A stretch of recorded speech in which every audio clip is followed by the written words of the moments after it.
ETF index mutual funds నేర్చుకుని stock మార్కెట్లో రాణించాలనుకుంటున్నారా? వెంటనే ఈ నెంబర్కి కాల్ చేయండి. నమస్తే అమ్మా. నమస్తే అమ్మా. అమ్మ, ఇప్పుడున్న కాలంలో ఎక్కువ మంది విడిపోయే సంఖ్య ఎక్కువైపోయిందమ్మా, భార్యాభర్తలు. మరి ఎక్కడ లోపమో ఏమో తెలియట్లేదు. ఒకప్పుడు ఎంత కాలం అన్యోన్యంగా, ఇప్పటికీ చూస్తే అమ్మ ఓల్డ్ ఏజ్ భార్యాభర్తలు 60, 70 ఇలా మీలాంటి వాళ్ళని చూస్తే నిజంగా చాలా హ్యాపీగా ఉంటుంది. మీరున్నంత అన్యోన్యంగా ఇప్పుడున్న కాలంలో భార్యాభర్తలు ఎందుకు ఉండలేకపోతున్నారు? ఏదన్నా గొడవ జరిగితే విడాకులొక్కటే మార్గంగా తీసుకుంటున్నారు. ఎందుకమ్మా అలా? మీరు భార్యాభర్తల గురించి మాట్లాడుతున్నారమ్మా. అసలు ఇద్దరు మనుషులు ఒకళ్ళతో ఒకళ్ళు ప్రేమాభిమానాలతో ఉంటున్నారా? కరెక్ట్ అమ్మా. అట్లాంటప్పుడు భార్యాభర్తలుగా కూడా ఎందుకు ఉంటారు? తల్లిదండ్రులతోనే ఉండట్లేదు, అట్లాంటిది కొత్తగా వచ్చినటువంటి వాడితో ఎందుకుంటారు?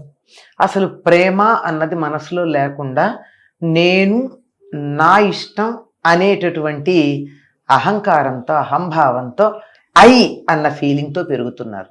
వి అన్నది లేదు మన దగ్గర. నిజమమ్మా. అది రావడంతో చాలా మంది అసమర్థపు స్వార్థపరులు. రెండు అసమర్థపు స్వార్థపరులు. అసమర్థత, వాళ్ళంతా వాళ్ళు ఏమీ చేయలేరు, బట్ వెరీ సెల్ఫిష్. కనుక ఎక్కడో అక్కడ ఆ సెల్ఫిష్నెస్తో నేను సుఖంగా ఉండాలి, నేను మాత్రమే బాగుండాలి, నా ఇష్టమే జరగాలి, నేను అనుకున్నట్టే ఉండాలి, నాకు అనుకూలంగానే అందరూ ఉండాలి అనేటటువంటి మనస్తత్వం. అందరినీ అనుకూలంగా మార్చుకోగలిగిన సామర్థ్యం లేదు. మళ్ళీ ఎప్పుడు అనుకూలంగా ఉంటారు? నేను నీ మాట ఎప్పుడన్నా ఒకటి వింటే నా మాట నువ్వు వింటావు, నేను ఎప్పుడూ నీ మాట వినను, నువ్వు మాత్రం నా మాటే వినాలి. నిన్ను నేను మాట వినేటట్టుగా చేసుకోగలిగిన సామర్థ్యం నాకు లేదు. నేనెందుకు చెయ్యాలి? నేను చేయను, నువ్వు వినాలంతే. నేను నీ మాట వింటాను, కొంచెం నాకు నా మాట ఒక్కటి విను, నువ్వు నీ 100 మాటలు నీ వింటాను అంటే ఆ ఒక్క మాట వినడానికి కూడా ఓపిక లేదు. అది అసమర్థత. ఈ అసమర్థత, స్వార్థం, ఈ రెండు కలిసి ఉండడం వల్ల కలిసి ఉండలేకపోతున్నారు. ఇది ఇద్దరిలో ఉంటే మరీ తొందరగా అవుతుంది, ఉప్పు నిప్పులాగా. అంతేగాని చాలా జాగ్రత్తగా అంటే అగ్నిలో ఆజ్యం పోసినట్టు అవుతుంది. ఈ ఆజ్యాన్ని అగ్నిలో పోయకుండా వేరే చోటున నీళ్లు చల్లితే ఎలా ఉంటుంది? అగ్నిలో నెయ్యి కాకుండా నీళ్లు చల్లితే, నీళ్లు చల్లేటటువంటి నీళ్లల్లాగా ఉండే చల్లని మనస్తత్వం ఒకళ్ళున్నా, భగ్గుమన మండే మనస్తత్వం ఒకళ్ళున్నా బాగానే ఉంటుంది. కానీ ఇద్దరికిద్దరు, ఒకళ్ళు నిప్పు అయితే రెండోళ్ళు వాళ్ళు ఉప్పు అవుతున్నారు, అందులో పడి పటపటపటపట్లాడిపోతుంది. అందువల్ల ఇద్దరిలోనూ లోపం ఉందమ్మా. సర్దుకుపోవడం అన్నది చిన్నతనం నుంచి అలవాట్లేదు, తల్లిదండ్రులు నేర్పలేదు. ఇందులో ఎటువంటి అనుమానం లేదు. ఎందుకంటే మా అబ్బాయికి చదువుకి డిస్టర్బెన్స్ అండి అని ఇంటికి వచ్చిన గెస్ట్ని అప్పటికే పంపించేస్తారు. ఏం వాడి గదిలోకి వెళ్ళి కూర్చొని చదువుకోలేడా? వరండాలో చదువుకోలేడా? గెస్ట్ వెళ్ళాక చదువుకోలేడా? ఏమిటంత ప్రాధాన్యం కొడుక్కి? అంత నెత్తికెక్కించుకున్నటువంటి తల్లిదండ్రులు ఉండేటప్పటికీ ప్రపంచంలో అందరికన్నా నేనే గొప్ప, ప్రతి వాళ్ళు నాకు అనుకూలంగా ఉండాలి అనేటటువంటి మనస్తత్వం ఏర్పడుతోంది. ఈ మనస్తత్వంతో ఎవ్వరినీ వాళ్ళు సహించలేరు. వీళ్ళకి కావాలనుకున్నప్పుడు రావాలి వాళ్ళు, వీళ్ళు వద్దు అనుకున్నప్పుడు వెళ్ళిపోవాలి. ఏదైనా వీళ్ళ నోట్లో మాట నోట్లో ఉండగా అయిపోవాలి. ఫలాందికి తినాలనుంది అంటే అమ్మకి వండి పెట్టే అవకాశం కూడా లేకుండా ఆదరించుకుంటారు. ఇలాంటి పరిస్థితుల్లో ఎదుటి వాళ్ళ గురించి ఆలోచించటం అనేది అలవాటు లేకుండా పోయింది. తల్లిదండ్రుల దోషం కూడా చాలా ఉంది ఇందులో, అంతే కదా. మొదటి నుంచి వాళ్ళకి ఇంటి గురించి చెబుతూ, మా సంబంధ బాంధవ్యాల గురించి చెబుతూ, కుటుంబంలో అందరం కలిసి ఉన్న మనము అన్న భావన ఉండాలని చెప్తూ ఉంటే ఇంత పరిస్థితి రాదు. నువ్వు మా నెత్తి మీద దేవత అన్నట్టు పెంచుతున్నారు పిల్లల్ని. 5 ఏళ్ల వరకు అలాగే చూడాలి, 6వ ఏడు వచ్చాక అట్లా చూడకూడదు. పని మనిషిని చూసినట్టు చూడాలి. 5 ఏళ్ల వరకు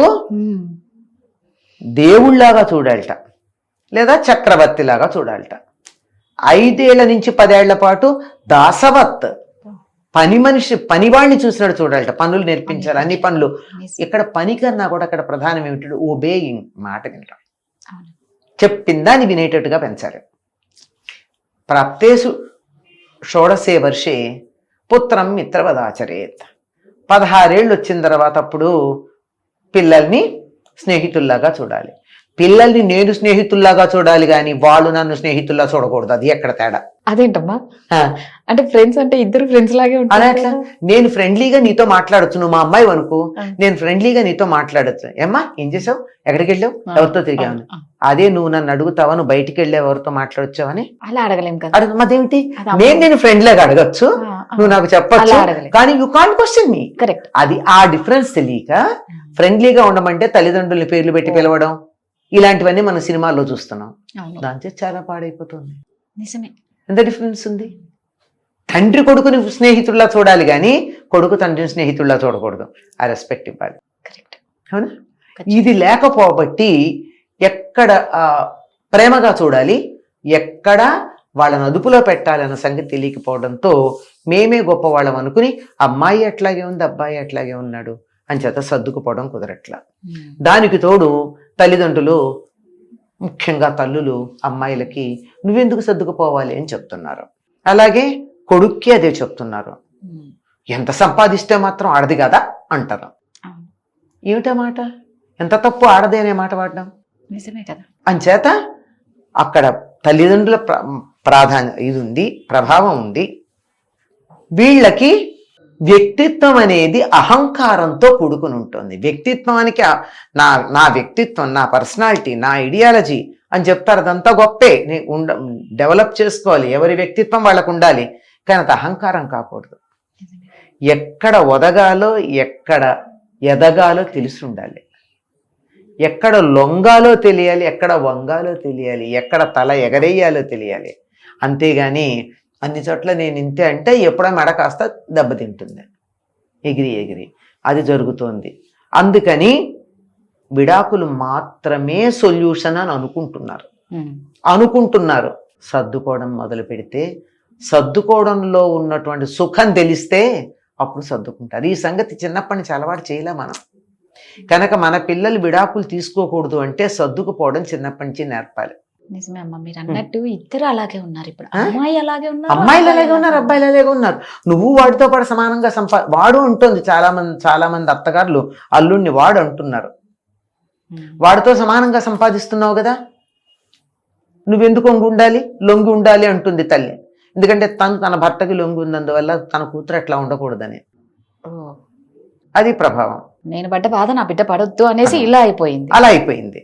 అంతేగాని భర్త దుర్మార్గుడైతే కదా లొంగి ఉండడం, మంచివాడైతే కలిసి ఒకే అభిప్రాయంతో ఉంటారు. నిజమే. చాలా మంది పిల్లలకి ఇంకోటి ఏంటంటే తల్లిదండ్రులు సరిగ్గా లేకపోవడం కూడా వాళ్ళకి పెళ్లిళ్ళు చేసుకోవడం కానీ కలిసి ఉండడానికి కానీ ఇష్టం లేకుండా పోతుంది.